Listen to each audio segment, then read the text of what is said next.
Hello friends, welcome to my channel.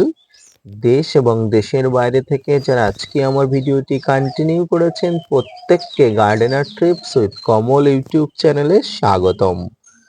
তো friends, আজকে আমি আলোচনা করব আমের মুকুল এসে যাবার পরে একটা স্প্রেতেই গুটি সেট হবে কি করে এবং অসম্ভব আম ফলাতে পারবেন কি করে, সম্পূর্ণ তথ্য নিয়ে আজকের ভিডিওটি থাকছে। আজকের ভিডিওটি আপনার জন্য অত্যন্ত গুরুত্বপূর্ণ। আপনি যদি ছাদ বাগানি হয়ে থাকেন এবং আপনি যদি চাষি হয়ে থাকেন, বাণিজ্যিকভাবে আম চাষ করে থাকেন, তাহলে আজকের ভিডিওটি আপনার জন্য অধিক গুরুত্বপূর্ণ। তাই ভিডিওটি না স্কিপ করে কন্টিনিউ করবেন, তাহলে ছাদ বাগানে বলুন আর বাণিজ্যিকভাবে বলুন আম চাষের খুঁটিনাটি সমস্ত তথ্য আজকের ভিডিও থেকে আপনারা জানতে পারবেন। তো আপনারা দেখছেন আপনাদের প্রিয় YouTube channel gardening tips with Kamal. তো ফ্রেন্ডস, আজকে যে ভিডিওটি দেখছেন সেটি কোনো ছাদ বাগানে নয়, এটি হচ্ছে একটি মাঠ বাগান। আর এই যে জাতের আমের মুকুলগুলো দেখছেন, এগুলো একটি খুব সুমিষ্ট এবং উচ্চ ফলনশীল জাত। এটা হচ্ছে অম্রপালি। ফ্রেন্ডস, এই অম্রপালি আমে প্রচুর পরিমাণ মুকুল আসে, সামান্য পরিমাণ পরিচর্যাতে গাছ ভর্তি মুকুল চলে আসে এবং প্রচুর পরিমাণ ফল চলে আসে। তো আসুন, আজকের ভিডিও থেকে আলোচনা করা হবে কয়েকটি বিষয় নিয়ে। প্রথমত, আমের মুকুলের জন্য কোন কোন ধরনের প্রোডাক্ট যেমন বোরন, অনুখাদ্য, কীটনাশক এবং ফাঙ্গিসাইড প্রয়োগ করতে হবে। দ্বিতীয়ত, আমের মুকুলের শত্রু পোকা যেমন হপার পোকা, চুষি পোকা, মিলিবাগ, থ্রিপস, পিঁপড়ার আক্রমণ প্রতিহত করার জন্য কোন কোন গ্রুপের কীটনাশক কখন প্রয়োগ করবেন, কি মাত্রায় প্রয়োগ করবেন এবং কখন প্রয়োগ করা থেকে বিরত থাকবেন। তৃতীয়ত, যে পর্যায়ে এই সময় আলোচনা করব আমের মুকুলের সবচেয়ে বড় শত্রু পাউডারি মিলডিউ কিভাবে প্রতিহত করবেন। চতুর্থত, যে বিষয় নিয়ে আলোচনা করব গুটি সেট হয়ে যাবার পরেই কোন স্টেজে খাবার দিতে হবে এবং গাছের ওয়াটার ম্যানেজমেন্ট ট্রিটমেন্ট কিভাবে করব। এবং শেষ যে জিনিসটা নিয়ে আলোচনা করব, যাদের গাছে এখনো মুকুলের দেখা মেলেনি তারা কি করবেন। ফ্রেন্ডস, ভালো ফ্রুট সেটিং এর জন্য প্রয়োজন ভালো খাবার, সেটা আমরা অনেক সময় এড়িয়ে যাই। আমরা গাছের ভিতরে পিজিআর, কীটনাশক, হরমোন প্রয়োগ করি, কিন্তু ফল ঠিকমতো পাই না, কারণ গোড়াতেই গলদ থেকে যায়। ফ্রুট সেটিং এর জন্য মুখ্য উপাদান হলো ম্যাক্রোনিউট্রিয়েন্ট এর দরকার পড়ে। আর এগুলোর মধ্যে nitrogen, phosphorus, potassium, sulphur, magnesium ও ক্যালসিয়াম। তাছাড়া কতগুলো মাইক্রোনিউট্রিয়েন্টও দরকার পড়ে, যেগুলো হলো বোরন, আয়রন, ম্যাঙ্গানিজ। যারা শীতের আগে গাছে মিশ্র খাবার দিয়েছিলেন তারা আর কোনো সার দেবেন না। যারা দেননি তাদেরকে এই সময় অল্প পরিমাণ খাবার দিতে হবে, তবে সেই সার হচ্ছে সবসময় তরল সার বা জলে গোলা সার। আর এই জলে গোলা সারের মধ্যে যেটি দিতে হবে সেটি হচ্ছে সমরেশীয় এনপিকে, এটি 19-19-19 বা 20-20-20।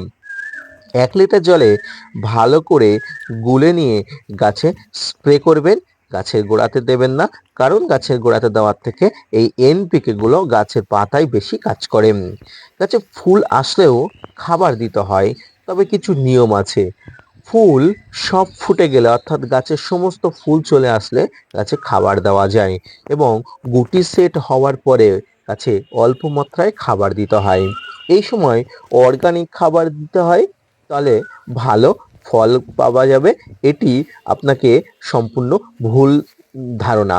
এই সময় আপনাকে সবসময় রাসায়নিক ফর্মে বা সিনথেটিক ফর্মে কিছু এনপিকে খাবার দিতে হবে, কারণ অর্গানিক খাবার দিলে সেগুলো গাছে গিয়ে সেগুলো কাজ করতে করতে অনেকটা টাইম নেয়।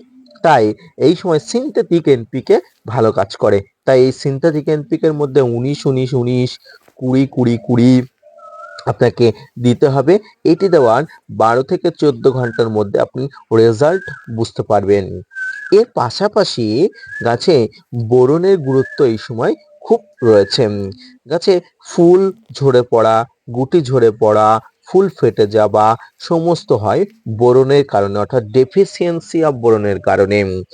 বোরন এমন একটি জিনিস, গাছে স্প্রে করার ফলে আপনি যে মুকুলগুলো দেখতে পাচ্ছেন এই মুকুলগুলো থেকে প্রচুর পরিমাণ রেণু উৎপন্ন হয়, তাতে কীটপতঙ্গরা অ্যাট্রাকটিভ হয় এবং গাছে প্রচুর পরিমাণ কীটপতঙ্গর আগমন ঘটে, যার জন্য পলিনেশনটা প্রচুর পরিমাণ হয়। এবং বোরন না থাকলে গাছে অনেক ধরনের বালাই দেখা যায়।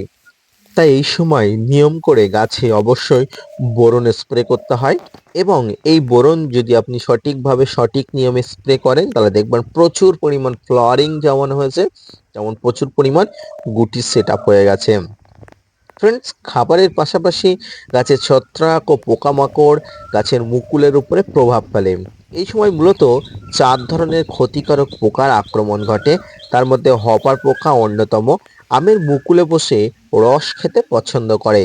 এছাড়া এখানে মিলিবাগ, ট্রিপস বিভিন্ন জাতীয় পোকা মুকুলের ক্ষতি করে।